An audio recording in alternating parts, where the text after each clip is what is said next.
Hello student, welcome back to my channel Samrat में। Student, कल आप लोगों का हिंदी का पेपर है और हिंदी के पेपर में जीवन परिचय तो पूछेगा ही पूछेगा 100%, उसको कौन रोकने वाला है।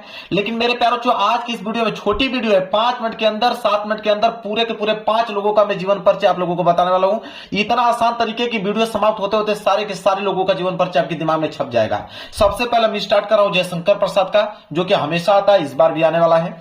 तो जयशंकर प्रसाद का जीवन परिचय अगर आप लोगों को लिखना है तो यहां पे जयशंकर प्रसाद डालोगे, इधर आप संक्षिप्त परिचय लिखोगे। संक्षिप्त परिचय में मेरे प्यारों, सबसे पहले आप नाम लिखोगे, तो नाम में लिखोगे यहाँ पे जयशंकर प्रसाद। इसके बाद जन्म लिखोगे कि 1889 में इनका जन्म हुआ। जन्म स्थान की अगर हम बात करें तो काशी और वाराणसी में हुआ था, मतलब काशी में जो कि वाराणसी में पड़ता है। पिता का नाम, इनके पिता का नाम देवी प्रसाद था। माता का नाम इनके मुन्नी देवी था। मृत्यु की अगर हम बात करें, मृत्यु हुआ उनका 1937 ईस्वी में। रचनाएं की अगर हम बात करें तो रचनाएं कमायनी, लहर, झरना इत्यादि इनकी महत्वपूर्ण रचना है। इतना ही पॉइंट अगर आपको याद हो गया तो इसी से मैं पूरा का पूरा आप जीवन परिचय लिख पाओगे। कैसे, देखिए, पहले नाम से स्टार्ट करोगे, तो नाम से स्टार्ट करोगे तो लिखोगे नाम में जयशंकर प्रसाद, लिखोगे जयशंकर प्रसाद का जन्म। अब जन्म कब हुआ था? 1889 ईस्वी में, तो लिखोगे सन 1889 ईस्वी में। कहां पे हुआ था? काशी वाराणसी में। तो काशी वाराणसी नामक स्थान पर हुआ था। अब पिता का नाम, तो उनके पिता का नाम क्या है? देवी प्रसाद। देखिए लिखा हुआ है कि उनके पिता का नाम देवी प्रसाद। माता का नाम क्या है? मुन्नी देवी, तक वही लिखा है, तथा माता का नाम मुन्नी देवी था। फिर लिखेंगे लास्ट में हम लोग कि बचपन में ही पिता की मृत्यु हो जाने के कारण घर पर ही हिंदी, संस्कृत, फारसी, उर्दू भाषाओं का गहन अध्ययन किया। अब आप ही बताइए कि किसी भी बालक क्या पिता अगर वो बचपन में ही है और उनके पिता के देहांत हो जाता है तो आगे की शिक्षा पढ़ाई कर पाएगा? वो आगे नहीं पढ़ाई कर पाएगा, क्योंकि उसको कौन पढ़ाएगा। तो इसलिए वही चीज लिखा है कि बचपन में ही पिता की मृत्यु हो जाने के कारण घर पर ही उन्होंने क्या किया? हिंदी, संस्कृत, फारसी, उर्दू भाषा का गहन अध्ययन किया। और इनका जीवन बहुत संघर्षशील था। जाहिर सी बात है, संघर्षशील होगा ही होगा।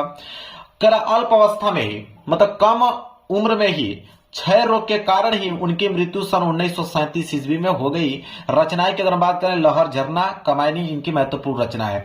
मात्र 1 या 2 मिनट लगा होगा। यहां पे जयशंकर प्रसाद का जीवन परिचय हो गया बिल्कुल मेरे प्यार बच्चों समाप्त। अब हम बात करेंगे मेरे प्यार बच्चों तुलसीदास का जीवन परिचय, जो कि बहुत इंपॉर्टेंट है, हर साल आता है। तो तुलसीदास का जीवन परिचय लिखने के लिए इधर संक्षिप्त परिचय में हम उनका नाम लिखेंगे, तो नाम में लिखेंगे तुलसीदास।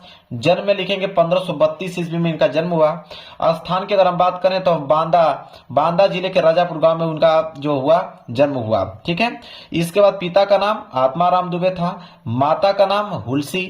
रचनाएं की अगर हम बात करें, ठीक है, रचना इनकी रामचरितमानस, गीतावली। अब मृत्यु हुआ इनका 1623 ईस्वी में। तो यह मेन पॉइंट था जो कि मैंने यहां पे लिख दिया। अब इसी से मैंने पूरा का पूरा जीवन परिचय बना रखा है। नाम से स्टार्ट करेंगे तो गोस्वामी तुलसीदास का जन्म कब हुआ? 1532 ईस्वी में। कहां पे हुआ? बांदा जिले के राजापुर गांव में। तो वही चीज लिखा है, बांदा जिले के राजापुर गांव में हुआ था। इनके पिता का नाम आत्माराम दुबे तथा माता का नाम क्या है? देखिए, हुलसी देवी था। कुछ लोग इनका जन्म स्थान एटा जिले के सोरो स्थान पर मानते हैं, मतलब कुछ लोगों में मतभेद था। कुछ लोग तो मानते हैं कि बांदा जिले के राजापुर नामक गांव में इनका जन्म हुआ था, ठीक है। कुछ लोग मानते हैं कि नहीं, एटा जिले के सोरो स्थान पर इनका जन्म मानते हैं। इनका जन्म जो है अमुक्त नक्षत्र में होने के कारण इनके माता पिता ने इन्हें त्याग दिया। अब बताइए, बचपन में बच्चे का क्या कसूर था? इसमें यही हुआ ना कि अब तुलसीदास का इसमें क्या कसूर था। मेन चीज यह है कि जब अमुक्त नक्षत्र में वो पैदा हुए, पंडितों ने उनका देखा कुंडली, तो पंडितों ने बताया कि नहीं, इनका जो जन्म हुआ है अमुक्त नक्षत्र में हुआ है। उनके माता पिता ने सुना तो उनको त्याग दिया। तो वही चीज लिखा है कि इनका जन्म जो है अमुक्त नक्षत्र में होने के कारण इनके माता पिता ने इन्हें त्याग दिया। इनके गुरुस्वामी नर हरिदास ने इनका पालन पोषण किया। इनके गुरुस्वामी कौन थे? नर हरिदास ने इनका पालन पोषण किया। और इनका विवाह किससे हुआ? रत्नावली के साथ हुआ। लड़की का नाम क्या था? रत्नावली। और ये अपनी पत्नी से बहुत प्रेम करते थे। फिर आगे लिखेंगे, लेकिन पत्नी के डांट के कारण इनके मन में वैराग्य उत्पन्न हो गया, मतलब उन दोनों में लड़ाई हुआ। पत्नी ने कुछ ऐसा शब्द बोल दिया कि उनका मन जो है एकदम मोह माया से विरक्त हो गया। तो वही चीज लिखा है कि लेकिन पत्नी के डांट के कारण इनके मन में वैराग्य उत्पन्न हो गया तथा इनकी मृत्यु जो हुआ सन 1623 ईस्वी में हो गई। रचनाएं की अगर हम बात करें, रामचरितमानस, गीतावली, दोहाली इनकी महत्वपूर्ण रचना है। यह भी समाप्त हो गया। कितना कम समय लगा? 2 मिनट में तुलसीदास का भी जीवन परिचय बिल्कुल समाप्त है, याद भी हो गया होगा आप लोगों को। अब हम देखेंगे मेरे प्यार जो महाकवि सूरदास जी का। अब महाकवि सूरदास जी का जीवन परिचय देखिए, संक्षिप्त परिचय में लिखेंगे नाम, तो नाम में लिखेंगे सूरदास। जन्म हुआ 1478 ईस्वी में। जन्म स्थान कहां पर हुआ? रूनकता। पिता का नाम था पंडित रामदास। मृत्यु हुआ सन 1583 ईस्वी में। रचनाएं की अगर हम बात करें तो सूरसागर साहित्य लहरी इनकी महत्वपूर्ण रचना है। अब इसी को हम लोग यहाँ पे लिखेंगे कि जीवन परिचय हेडिंग डालेंगे, लिखेंगे कि महाकवि सूरदास जी का जन्म कब हुआ? 1478 ईस्वी में। कहां पे हुआ? रूनकता नामक ग्राम में हुआ था। कुछ लोग यह मानते हैं कि इनका जन्म सिही नामक स्थान पर हुआ था, मतलब कि कुछ लोग ये भी मानते हैं कि नहीं, रूनकता में इनका जन्म नहीं हुआ था। कुछ लोग कहते हैं नहीं, सिही नामक स्थान पर जन्म हुआ था। तो दोनों पॉइंट को हम लोग लिख देंगे, क्या दिक्कत है। फिर लिखेंगे तथा इनके पिता का नाम था पंडित रामदास। ठीक है, देखिए लिखा है ना, पिता का नाम पंडित रामदास, तो वही चीज लिखा हुआ है। तथा इनके पिता का नाम पंडित रामदास था। सूरदास अंधे थे या नहीं, कुछ विद्वानों में मतभेद है। मतलब कहने का मतलब है कि कुछ लोग ये मानते हैं कि सूरदास अंधे नहीं थे, बाद में अंधे हुए होंगे, लेकिन जिस प्रकार उन्होंने रचनाओं का, कविताओं का इस प्रकार वर्णन किया है, व्याख्या किया है, उसको देखते हुए कुछ विद्वानों को लगता है नहीं, अंधा व्यक्ति तो इतना बेहतरीन वर्णन कर ही नहीं सकता है। तो वही लोग कुछ लोग कहें कि सूरदास अंधे थे या नहीं, कुछ विद्वानों में मतभेद है। एक बार वल्लभाचार्य जी के दर्शन के लिए मथुरा के गौ घाट पर आए। किसके दर्शन के लिए? वल्लभाचार्य जी के दर्शन के लिए। कौन? सूरदास जी। कहाँ है? मथुरा के गौ घाट पर आए। उन्हें एक स्वरचित पद गाकर सुनाया, मतलब वो खुद कुछ पद लिखे हुए थे स्वयं से, वही उनको गाकर सुनाया। किनको? वल्लभाचार्य जी को। तो वही कह रहा है कि मथुरा के गौ घाट पर आए, उन्हें एक स्वरचित पद गाकर सुनाया। उसी समय वल्लभाचार्य ने उन्हें अपना शिष्य बना लिया। इतना प्रभावित हो गए हैं, ठीक है, कि उन्हें अपना शिष्य बना लिया।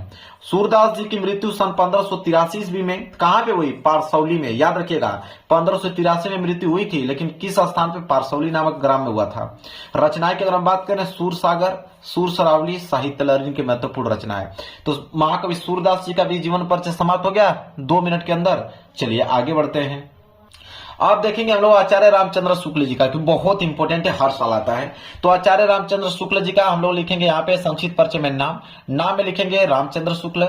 जन्म में लिखेंगे कि 1884 ईस्वी में इनका जन्म हुआ। जन्म स्थान की अगर हम बात करें तो अगोना ग्राम में हुआ था इनका जन्म।